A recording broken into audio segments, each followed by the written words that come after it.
Apache Junction City Council work session. Roll call, please. Mayor Wilson, Here. Vice Mayor Schroeder, Here. Councilmember Cross, Here. Councilmember Heck, Here. Councilmember Johnson, Here. Councilmember Nesser, Present. Councilmember Soller. Here. You have a quorum, Your Honor. Thank you. Presentation and discussion on urban night sky place status, application status.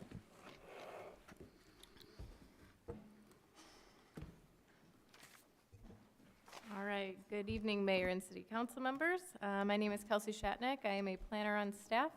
And tonight I am here to provide you with kind of a brief update on our Urban Night Sky Place application, kind of, what we've completed, what we're working on, and, just kind of our next steps. So our last update was on September 20th, 2022, and it was at that meeting that staff was directed to move forward with the Urban Night Sky Place application. Since that date, we have chosen the City Hall complex as our application focus. We have performed a light inventory of the campus. We've created an informational handout that, we kind of see as a tool to hand out to residents to give a little bit more background about dark sky, how to find lighting, that kind of thing. And then we've drafted our public access policy. This is basically just required of the application to say under what circumstances are the public allowed, especially at night.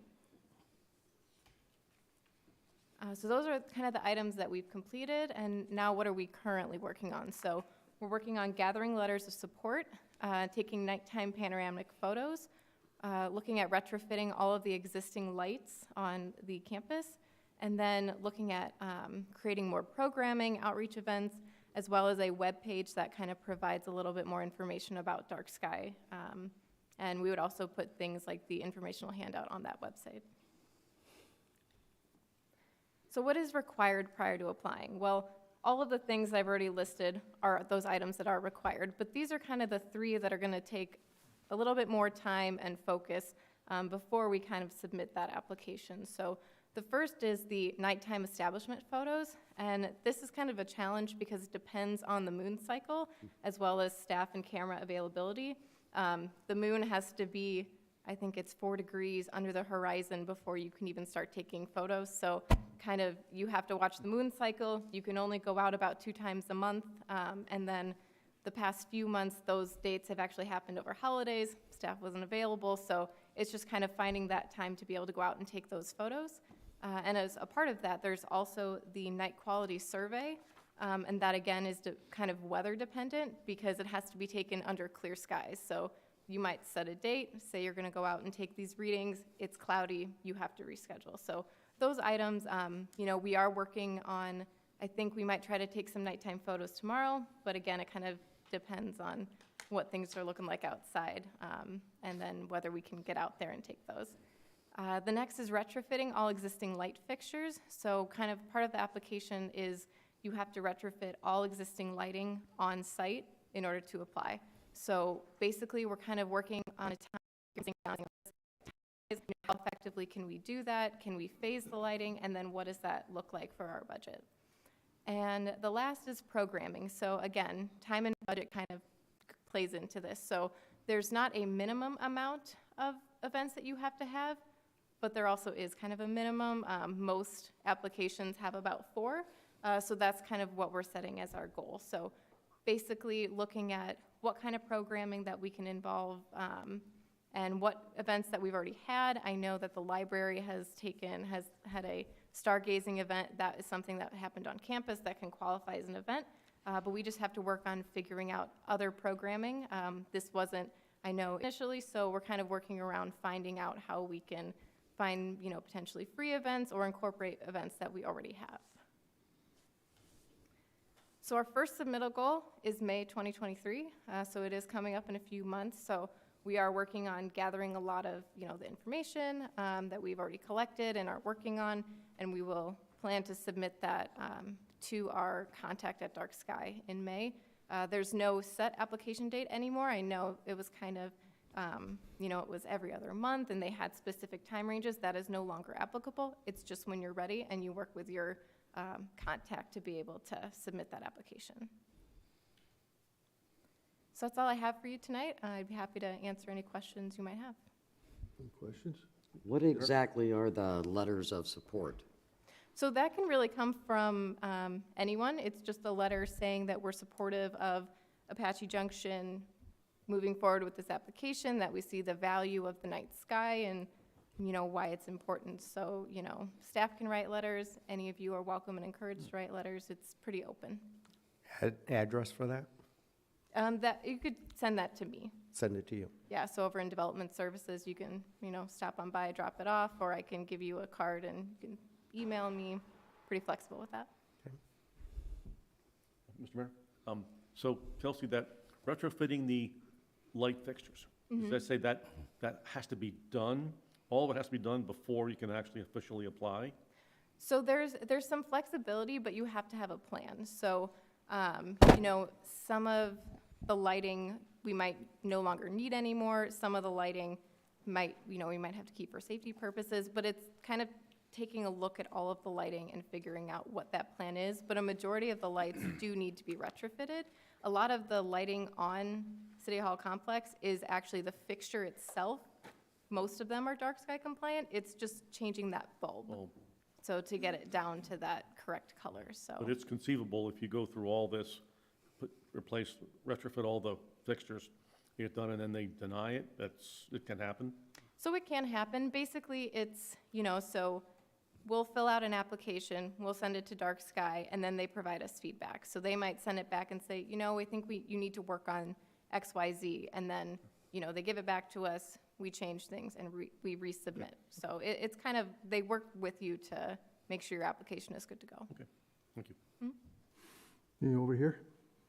Mr. Mayor, Go on. when this was introduced a few years ago, you were selected with this daunting task. And here we are. I want to thank you for all your hard work. I feel like this wouldn't be possible without you.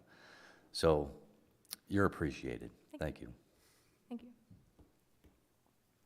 Anyone else?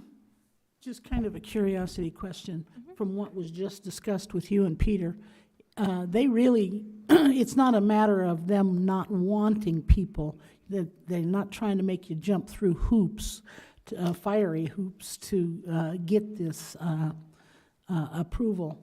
They probably want everybody to do what needs to be done, correct? Oh, yeah, they encourage anyone. So they're gonna work with you to help you get it done. So whether we go to the expense of, it's not a matter of going to the expense of changing all the lights and then not getting it, because we probably will, no? Right, it's just about working with them and making sure that we have everything we need and Yeah. that everything looks good. But yes, they're very open to, working with anyone who's applying. They've been, very, very good at that. Okay. Well, the vast majority of the people I talk to really want to have dark skies and be able to look up at night and see the stars. So I'm really glad that you're well ahead of the game on this, and we'll get you letters. Okay. Thank you, yeah. It's been a long process, but I think we've figured out the right application for us, and, it'll be good to move forward. None other? Okay, thank you. Thanks. Thank you, Kelsey. Presentation, discussion on entering into an agreement with Ruber Technical and Company. Okay, yes. Good evening, Mayor, council members. Heather Hodgman, Administrative Services Manager. So tonight, we're going to talk about library solar panels. So we're looking at putting these on the library, and it's for emergency preparedness. So it's when the power goes off, we have a little bit of something for the backup for our communications that will feed the library and some parts of City Hall. This is going to allow us 24-hour backup power. Typically, when we actually have gone down in the past, it's never been more than 2 hours, but this actually gives us that longevity that we need. There is an automatic transfer switch, so once we lose power, it automatically turns on the backup power that's ready to go to keep us running for the communications, the internet, stuff like that. This allows us to no longer have someone manually go in, flip a switch, and flip the switch back off. So it's done automatically once it detects that we've lost the power. The solar panels are 40 inches wide by 68 inches long. They will be placed on the roof of the library. We did have a structural engineer that came and assessed our library and make sure the weight of the panels would be sufficient, and they have signed off on that we will be fine with the weight. This is, on the left is, well, you're right, is a picture of the library. So you'll see the outline of where the panels will be placed. There's going to be 20 panels, and they're about 365 watts apiece. This location is actually over the staff workroom, and the batteries for the backup power are going to be around this area. It's in the IT room. So it'll be over here is where they'll actually be stored. So they'll be stored inside the facility. These are just, they're quick little videos. The one on the left is just kind of showing it how it's going to be installed, how they're going to look. I can play it if you guys would like me to. Would you like me to? Go ahead. There's no sound, but.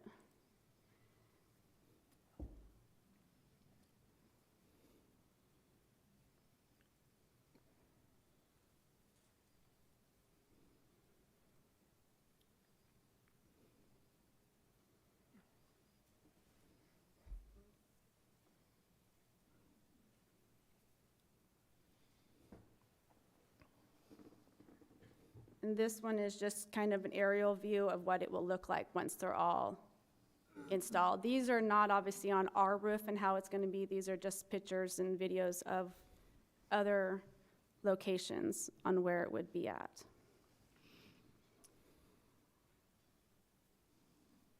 Pause it. Oops. Sorry, I went a little bit too far. So staff is recommending entering into an agreement with Gruber Technical, or DBA Gruber Power Services, not to exceed $76,595.29, and we will be using State of Arizona cooperative contract for this. Any questions? I have one quick question. With the amount of energy that they'll store, how long do you think that you would be able to hold up the lighting if the power went out? It wouldn't be the lighting, it would be the communications. Just the communication? And it's 24-hour backup power. So we would still be relying on something else for the emergency lighting? We were just doing the solar, it's.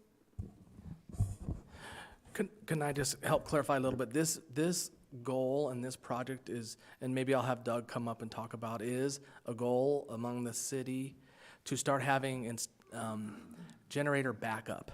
And so this is an option that's a cost-saving measure. And so I don't know if we've said this yet, Heather, but could you tell the council and the community what it would have cost if we went to a generator instead of this alternative? It could have cost around $500,000. We are working on a generator here at City Hall. So that over there, $500,000 versus $77,000 configuratively. So we are trying to do a lower cost measure that would still give us the needs that we have, and the maintenance cost would be lower as well. Mayor, Yes. a couple different questions. Why not one generator for the entire campus, including the library? Question one. Question two, you show the panels on one location of the roof, but you show the battery storage on another location of the building. Why not put the panels closer to where the battery storage is, save a little bit of cost on the wire and the conduit feed to get there, et cetera? It's the structural needs of between the locations on the roof.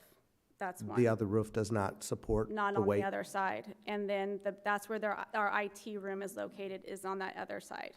That's what I realized, and Yeah. that's why I was wondering, why put the panels way over on the other side? Yeah. If the IT room is, okay. So structurally speaking, it will not support it. Right.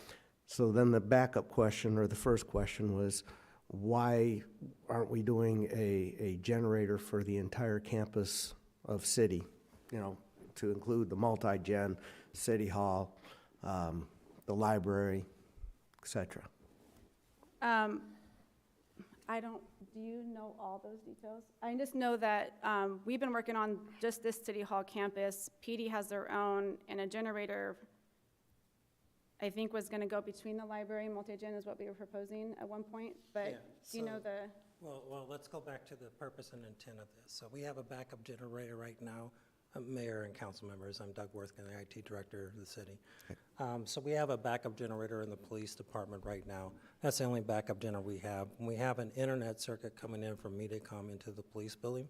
We also have a CenturyLink or Lumen circuit coming into the city hall building, which has no backup generator. And we have a new circuit that we just got from the library that goes for Zayo. And for municipals, and it's an internet service provider. What we're trying to do is build redundancy. Mark 43 is in a cloud solution for the police. It's a CAD RMS system. Dispatch is there as well. So what we're looking at is redundancy for power backup when fail happens to still have access to our cloud applications. 75% of our applications are in the cloud now. So we're building a design to have that backup.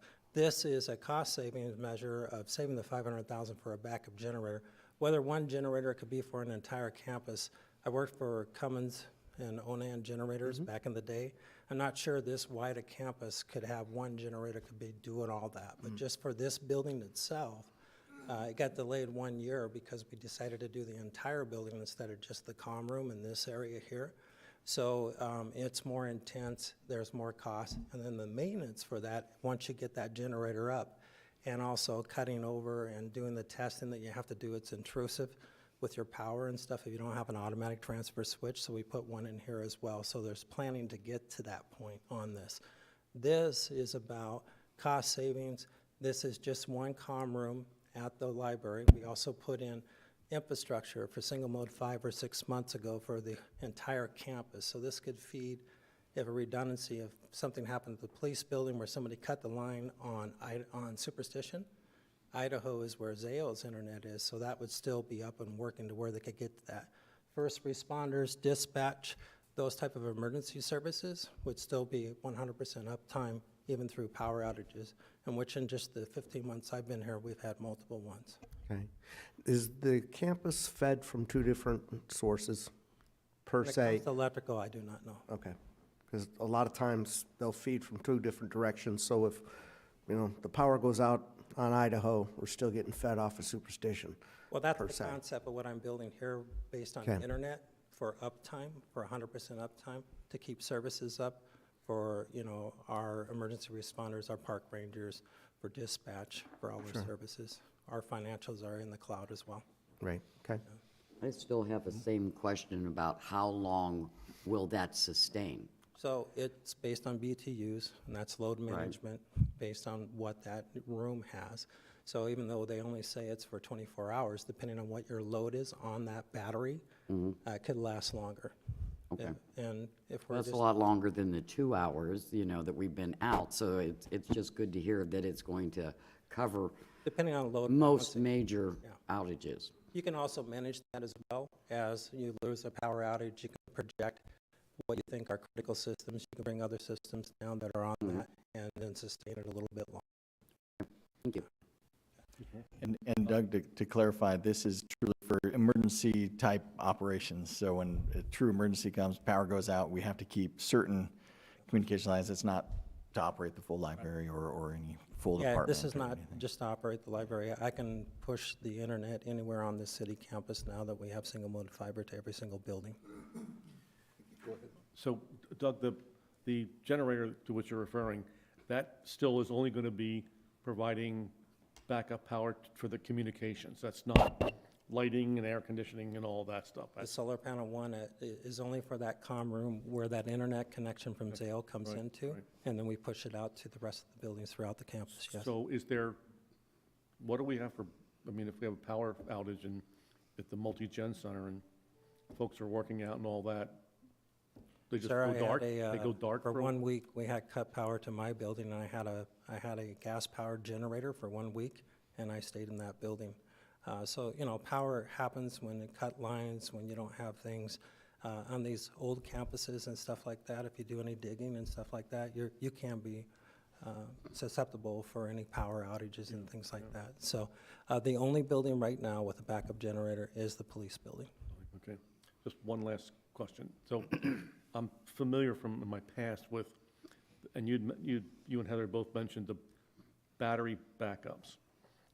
I worked in community, in buildings where we just had battery backups for our phone lines, internet, and all of that stuff. Sure. Now, my understanding, and maybe correct me if I'm wrong, is that while you had power, that would build a charge in those backup batteries, and then when the power went, those battery backup units kicked in. So this is quite different than a APC battery backup that you're talking about. What battery backups, which I have in my racks of all my equipment, it gets you successfully over to a backup generator. Because that automatic transfer switch that gets you to a backup generator takes a split second to do that. The battery backups kick in automatically that you have there, but they're not sustainable more than 2 or 3 hours. Okay, I was going to say probably not. Right, where these are different types of batteries that are more in bulk and getting solar power directly to them to recharge them. And it's more sustainable and meant for that. Also, the ongoing maintenance for these are nothing like you have to do for a backup generator. So we're trying, this is a perfect concept to use this comm room to be able to see if that's going to save us money as we move forward. Like the water treatment plants down there, they have backup generators down there, and that's where we're putting our internet and our data center, so. Are we going to power Brian's hot tub in his office? Yeah. Oh, we did that last year. Your Honor, No, okay, sorry. Okay. I have a question for you. Yeah. So is this generator, is this like just a lithium battery pack that is being trickle charged constantly by the solar panel that is continuously allowing this thing to keep a charge? Because I'm assuming this is a passive solar panel system where there's no, like an aggressive solar system, you'll have a gel pack that will actually hold a charge and it won't delete. But a passive one will, only when it's charging, that's when you get it. You know, only when the sun's hitting, that's when the power's coming to it. So is this correct that it's just basically a lithium pack? So I'm wishing that Larry was here right now. I do not know the answer to that question, but I do know we can get that. We can get that for you, though.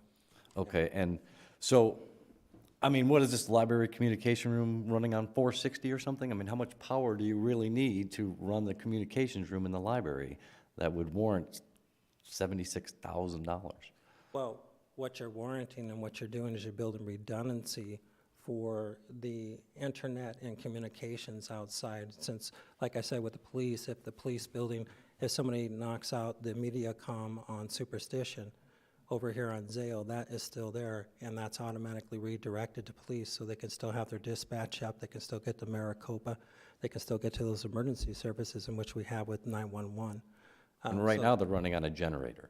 The police has a backup generator. Police are, right. And we're talking, what, gas generator? But it's not just power, sir. It's also the internet circuit that they have with MediaCom. So you're building redundancy not just with power, you're building it with also your internet service providers as well. And you do that by physical separation too. So we have a physical separation on Superstition, and we have one on Idaho Road. So if somebody's doing road work, which they do quite a bit of the time, right, on Superstition, they cut that line that feeds police and dispatch. This one over on Zale Road, if we lose power at the same time, that will keep up and working, and then they can still use those for emergency and dispatch. So I'm building redundancy within our Right, network, so especially where internet is really important. Sorry to cut you off. No, you're good. So you're saying that the power stored in this generator at the library can feed the police station? No, I didn't say that. No, you're not saying that. You're not saying that that power is Can not it be coming through. redundancy for the internet and the cloud for public safety? So you're having, so I'm sorry, No, you're not good. speaking clearly for all of you.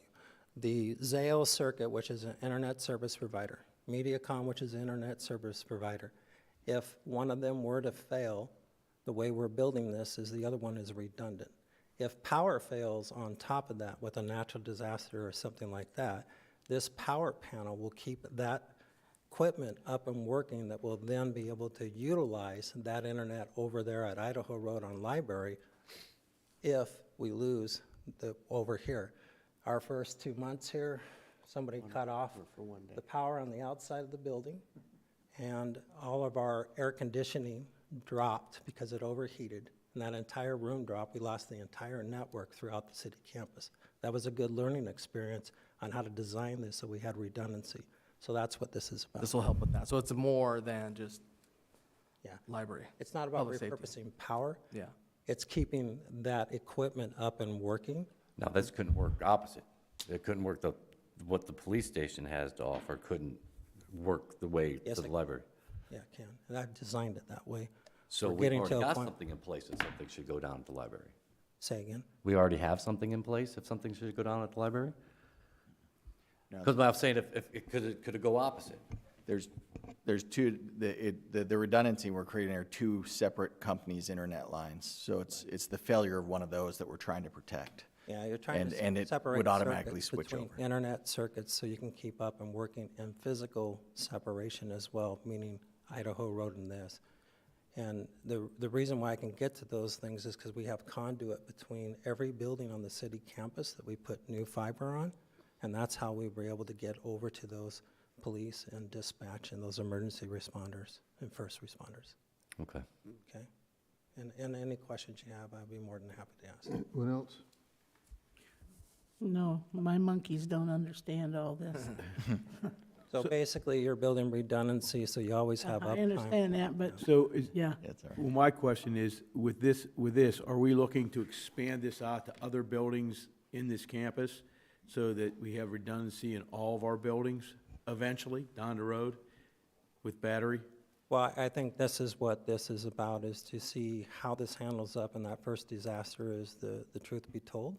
And then we can see if that, because you do save, it's 1/5 of the cost of that, plus the ongoing cost is a fraction of. I know about that because I have seen numerous generator failures in the city of Mesa and in the police department. Sure. And when we test them, the generators, just for whatever reason, don't work.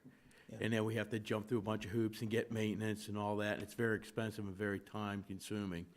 I like the idea of the battery, and I like the idea of if it works, I mean, it's a good trial, if it works, expanding it out to the other buildings and using what natural resource we have, the sun, to charge charge batteries and keep us in business. So what we're really doing is purposing a room that keeps the communications up and working.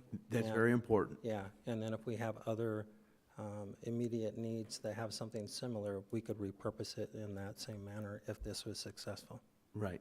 And Mayor? communications is absolutely a necessity, especially with the police department and other city functions, so we can keep our citizens going. Because if we lose everything, then we can't help them at all. So if we can keep our internet up and our communications up, that's great. Mr. Mayor. Yes. Doug, you keep saying if it's successful. Is this system never been used anyplace else? No, it's been used in other places, Oh. but until I see it, Okay. work and that's,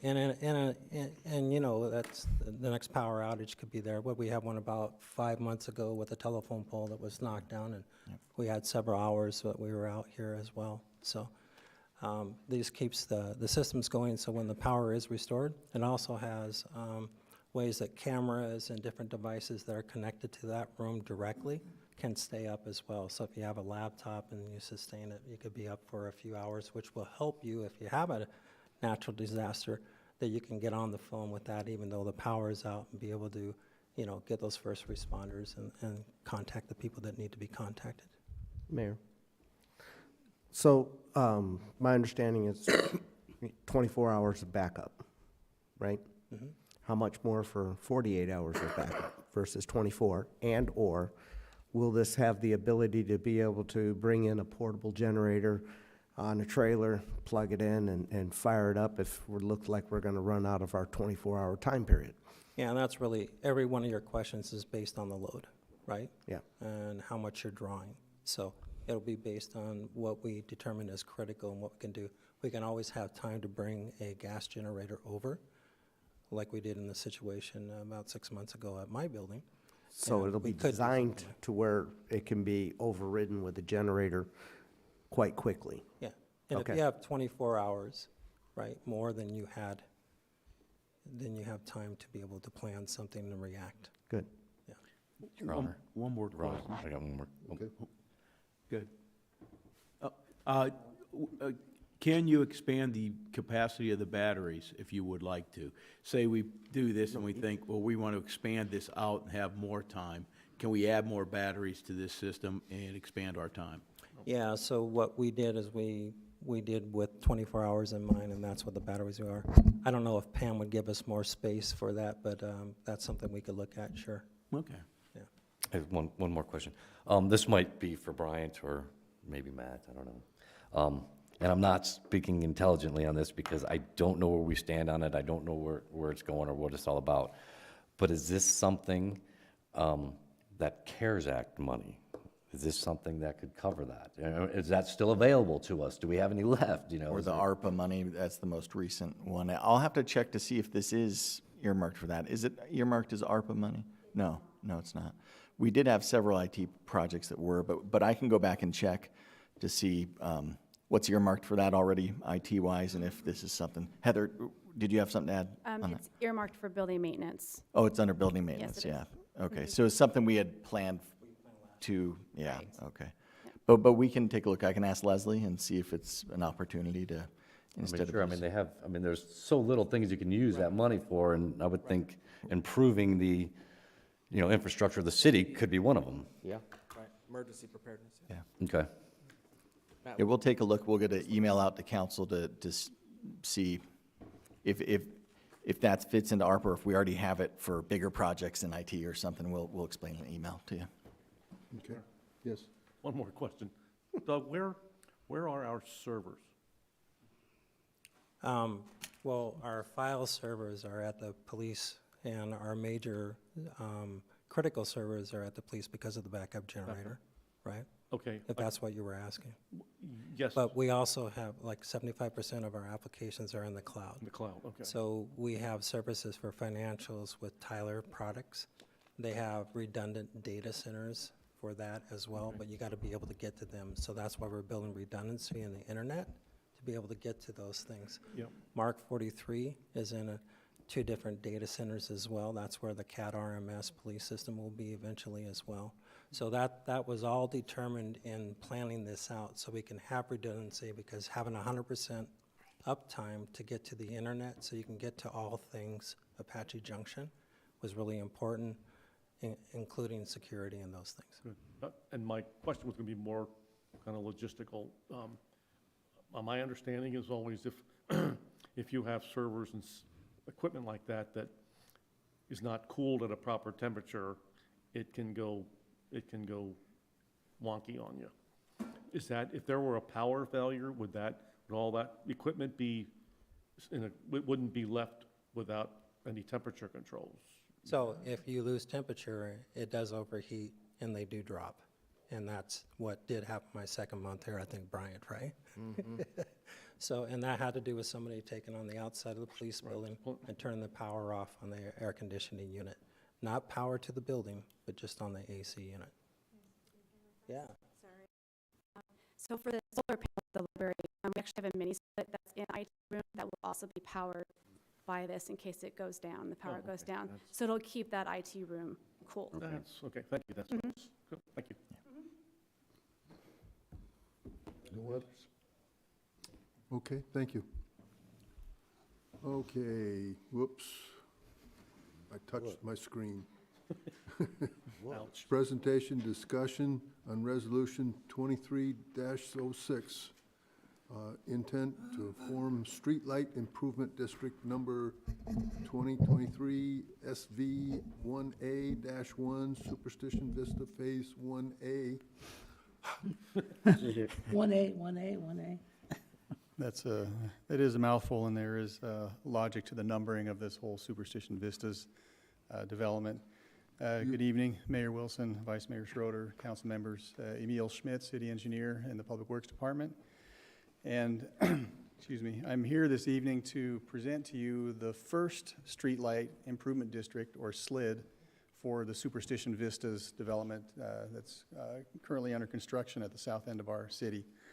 And this will be the first of a few dozen, I suspect, of slids that will be coming to the city over the coming years as this development moves forward, as it's developed over the next 7, give or take, years or more. Location-wise, I know you're familiar with this location, but this is the blue area is the roughly a little over 4 square mile area that was purchased at auction a couple years back. It's split into 2 development units, Development Unit 1 and Development Unit 2 on either side of Ironwood Drive. Development Unit 1 is being developed by D.R. Horton Incorporated, and Development Unit 2 is being developed by Brookfield.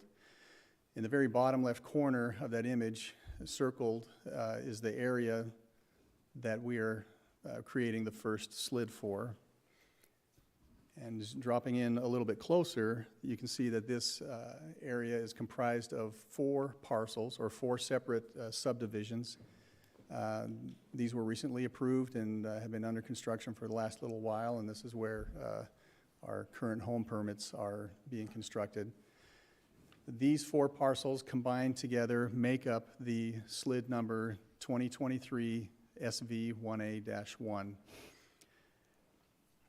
And the yellow dots that you see in there represent the streetlights and their locations that will be included with the Streetlight Improvement District, or the SLID. And basically, the way the process works for us is the owner of the project will submit a unanimous petition, one petition, and we take that petition and we verify the individual, the owner that has signed that petition representing the company. In this case, it's Mr. Jose Castillo with D.R. Horton. He did provide documentation that verifies that he is an authorized signer for the D.R. Horton Incorporated. And with that petition, and once we verify that, we prepare 3 resolutions that are needed to create a SLID. These are resolutions that have been crafted by our city attorney, and we utilize those. And basically, it's a boiler template, and we fill in the number assigned for that SLID, and we attach an exhibit which shows what the boundary of the SLID is and what's actually included in it. So with the 3 resolutions, the first resolution is the intention to form a SLID. And then resolution number 2 is ordering the installation of streetlights for that SLID. And the third and final resolution is adopting the final budget for the first fiscal year of that particular streetlight district. In the case of this district, we have a total of 50 streetlights, and the annual levy for all of those 50 streetlights on an annual basis is $3,768. Again, this is for FY24, fiscal year 24. Within that boundary, we have 439 homes, so simple math, you take that number, divide by 5, or 439, and that equals $8.58 per home per year, or roughly 72 cents per month per home to get the power to pay for the power for the streetlights within the SLID. And we are only allowed to, by state law, to levy for the power, not for anything else, no construction, no maintenance, or anything like that. It's just for the power. That is basically the process to create a SLID. These 3 resolutions will be on the consent agenda tomorrow evening for your approval at the regular meeting. And for future upcoming SLIDs in the Superstition Vistas area, there will be no change in the unanimous petition form. There will be no changes in the 3 resolutions other than the name, the boundary, the exhibit showing the boundary, the number of streetlights that will be involved. What the Public Works Department is proposing to do in the future with these SLID resolutions with no changes and being simply the same thing over and over again for a couple dozen times, what we are proposing to do is that we have these placed directly onto the consent agenda for approval. And either myself or another staff member from Public Works will be in attendance at those regular meetings with these SLIDs on consent agenda in case for some reason One is pulled off of the consent agenda for discussion or otherwise. With that, staff respectfully request that mayor and council approve this particular SLID 2023 SV 1A-1 tomorrow evening, and we look forward to getting this done. First one for Superstition Vistas, with many more to be coming your way over the next couple of years. With that, I'd be happy to answer any questions or any comments. And I need to apologize to Kelsey, that's not a dark sky compliant street light, so I'll update my image for future, for the Any future. questions? No. None? I mean, we just pretty much went through the last three, right? Yes. Yep. We did, yeah, pretty much. Well, I figured that one out. Okay, thank you. Thank you. They're just different locations, right? The other two are different locations, right? What do you mean the other? Well, just, never mind. Oh, for we the just did previous three, lists yeah. that we did Yeah. like 2 years ago? No, just the next two agenda items. Oh, there. The vice mayor asked I'm if we had sorry. basically did, So each agenda item is covers one of the resolutions. So I apologize. I should have said that at the beginning of my presentation. All 3 items I combined into one presentation. Okay. So one for each. Three of the resolutions. resolutions. Yep, the 3 resolutions. Yeah. Yeah, correct. Sorry about that. 2307 and 2308. Yes. thanks, Vice Mayor. Okay, thank you. Presentation, discussion on ordinance number 1534, ordinance of the mayor and the city of Apache Junction, amending Apache Junction City Code, Volume 1, Chapter 2. Mr. Mayor, Yes. good evening, Mayor and City Council. What you have is, this is really not a sexy item. This is not like slids or street lights. If there's more than one slid, is it a slide? Slide, yeah. Provide you a memo and basically sums up what you wanted done on this ordinance, which was to change the membership from 7 to 5. Also eliminate the technical expertise and just have one member being a practicing artist, and 3 members of which still need to be city residents. So you have an ordinance. Sometimes you see an ordinance and a resolution when we do codes, and you wonder why. Maybe you wonder why. I'll tell you why, though. It's because if the ordinance is too large, after you approve it, you have to, or the city has to go ahead and publish the ordinance. So if the ordinance is more than 2 or 3 pages, it's thousands and thousands of dollars, because we have to publish it in the paper. So when you have a shorter ordinance like this one, we don't have to do a resolution, because the resolution, the ordinance adopts it by reference, and the resolution would make it a public record. We don't have to do that because this is a short ordinance.